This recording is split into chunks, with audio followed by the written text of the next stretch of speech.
You're going to look like the Lich King. You're going to have some sweet weapons and have the white dye at the end of this video. Let's jump in.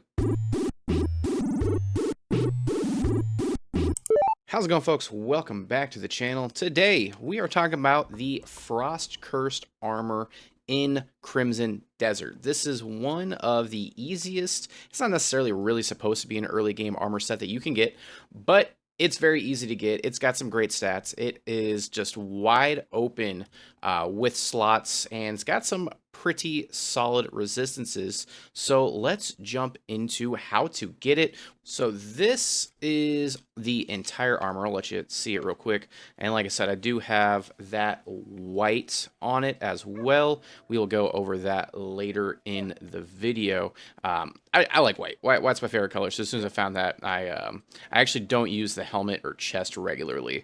I do use the Raven stuff that you do get off of that boss.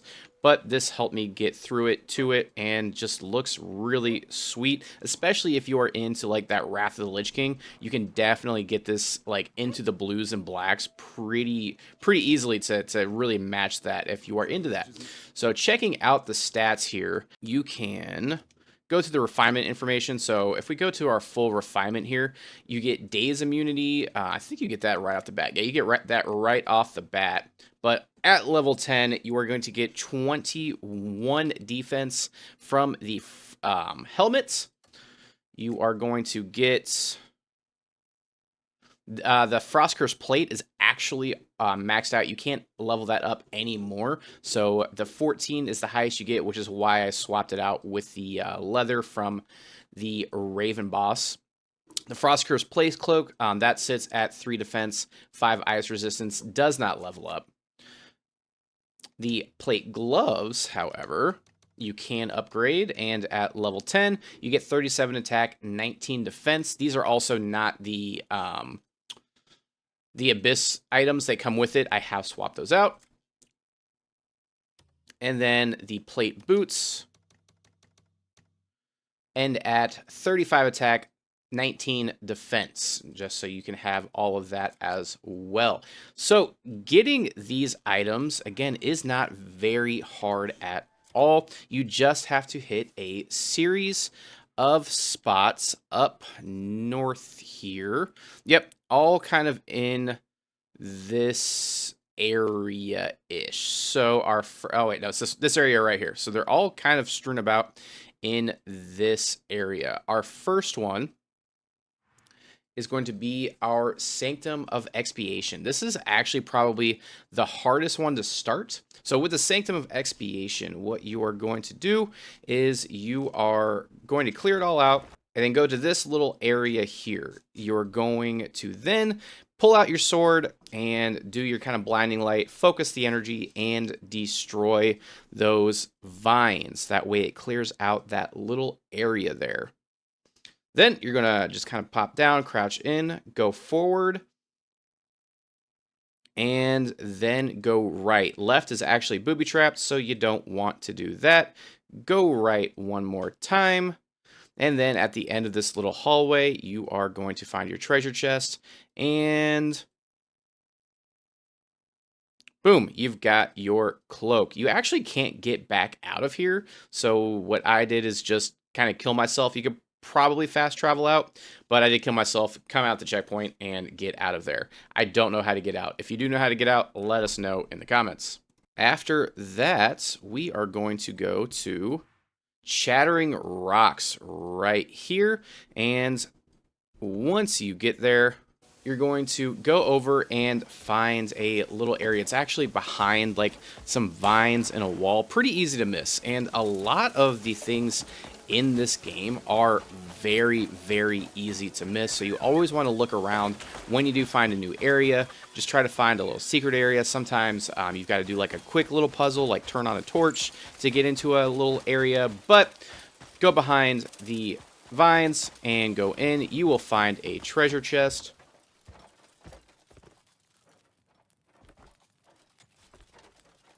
And get your Frostcursed plate helmet.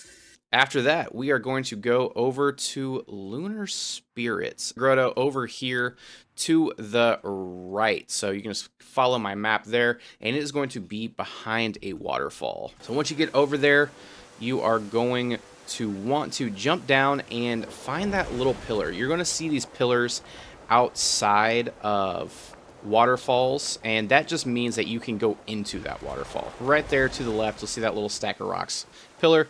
You're going to do your stab to go through the waterfall, go on in, get to the back of the waterfall. You've also got all kinds of other things that you can pick up. Got a chest. Don't forget the pill while you're there. Those things are very hard to come by. That is the 100% pill. So it revives you at 100%, which is very nice in the middle of a boss battle.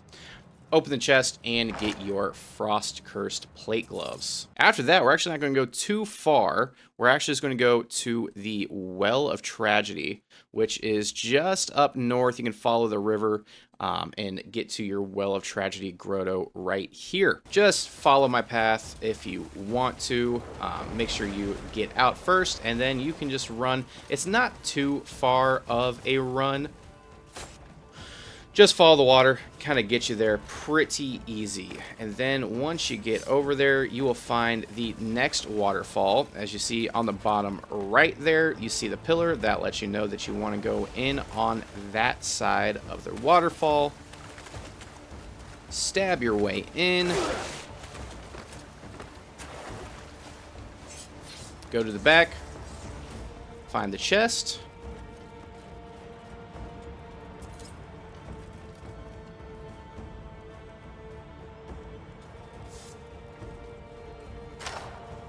And get your plate boots. So after that, we're going to go far north again, over here to the Mist Shard Cave. So 3 of these are in different waterfall areas. We are going to want to go here for our weapons, so make sure that you do pick up your fast travel point on the way there. That way, after you get this, you can come back, and then we can go get one of our weapons. So we're going to head all the way north over here to our Mist Shard Cave. Once you get there, you'll find that pillar again, jump up and stab your way through it. And then this is where I actually had a little bit of trouble trying to get through. You need to force palm your way through the gold. That way it breaks down, and then you can go to the back of the cave and snag your plates. Altogether, fantastic armor set. Super easy to get. Very early in the game, you just have to do some running around. Now, after that, that is when we are going to go and do kind of one of the harder parts and go to the Frostfire Tower. We don't need to do the whole puzzle, but like I said, you do need to go through and snag this fast travel point right here. So when you kind of get over to this area, you just want to run and grab that fast travel point, because there are some very high level enemies there. Once you get it, you can die, respawn right on it, and then just run forward to the top of those stairs. Once you get to the top of the stairs, you do want to turning slash to destroy the ice on the little lantern there. You do need to do it quick, because there are ice boulders that just come out of the sky and ragdoll you. You want to do it quick, so you want to do the turning slash, get it destroyed, and then light it real quick, because the ice will come back if you don't do it fast enough. After you do get it lit, you want to just run through, and then underneath this staircase here to the right, you are going to find Frozen Anguish, which is a very, very cool sword. I really like the way this sword looks. There's some really cool weapons and armor in this game, just in general. And we can actually look at that, because I have not upgraded that one yet. The stats on this guy, I don't think I changed this. I may have changed it a little bit. Yep. You get the... I did attack 1, so it comes with 24 attack, and then no attack speed. I did add the attack speed, but it looks so cool. Let's get it equipped, actually. Oh, I can't use my weapon here, of course. Well, let me get out of the gray mains. Big old two-handed sword, which looks absolutely great. Very ornate, very cool. I like that blue sword that's got going on there. And then lastly, we're going to find the Chillfallen sword. It is that one right there to the left. Can't really get a good... Let's see if I can... Oop. There it is. Oop. Boom. Yeah, it looks super great. And this is another very easy one that you can grab, which all you have to do is go to the area. So if we come up here, I believe it is very far north. I remember what it looks like. Yeah, go far, far north and just kind of to the T, just directly northeast. You're going to go right here. Don't forget to grab your fast travel so you can come back later. There's a few along the river as well that you want to pick up. Anytime you do run around to grab armor, do make sure that you are picking up your fast travel points to make your life much easier later. Then we're going to come up here, go through this little spot, and then you will find a little cove at the end of that cove. So if you go in, you will find this little alcove here. And then just go straight to the back there. You will find a skeleton just kind of holding a sword. And there's a lot of these weapons just around and about that are just sitting out. Just easy for you to grab. So again, make sure that you are looking around, finding all those little hidden gems in the game that they just leave out for you. There's our little Frostmourne. Again, we're doing a little Lich King reference. Easy to grab. Take that, and you do have your Chillfallen sword. And then for our bonus, if you do want the white as well, I completely forgot. See, this is why you want to make sure that you find your fast travel locations, because our dye house is right here in Demonis. So my closest one is here. You want to make sure that you are working on the Greymane base, because then once you start unlocking these dyes, you can use them at the base. Until then, you can only use the dye color that they sell. So I already bought the dye color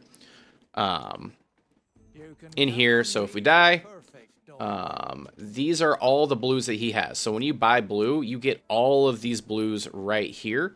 And the very first one is kind of that white that I look for. If you do any kind of painting, you know that if you add a little blue to white, it just really brings it out. So the blue-white is probably the best one for sure. And if you want to see that with the armor set we just got, dire helmet, a little white. Is that the base? Yeah, that's base. So yeah, that little white there. I actually like the white, gold, and black. Might keep that on the armor there. Remember, you don't need to do everything white or black or one color. Just give it a little accents, you know? Just give it a little accent. Oh yeah, that's super cool. I like that. And then keep some black there. Keep that gold. Dye that. It only costs 1 silver, so you want to do all of it at once. Doesn't matter how many things you dye. Once you leave, it's going to only be 1 silver. And boom, we got that little white and black action there. Looks super sweet. Yeah, it looks really cool. I really like that a lot. So, actually, that might be the thumbnail. Let's come over here. Grab that. We're just going to get the thumbnail together right now. Oh, yeah. Boom. Nailed it. Love that. So, that's how you get the sweet armor set. Become a little Lich King. But if you do, hey, want color recipes, let me know. I will. I can be a fashion designer. We got some sweet fashion shows for Star Wars Genesis as well. But yeah, if you do enjoy this, make sure you snap those like and subscribe buttons, and we'll see you in the next one.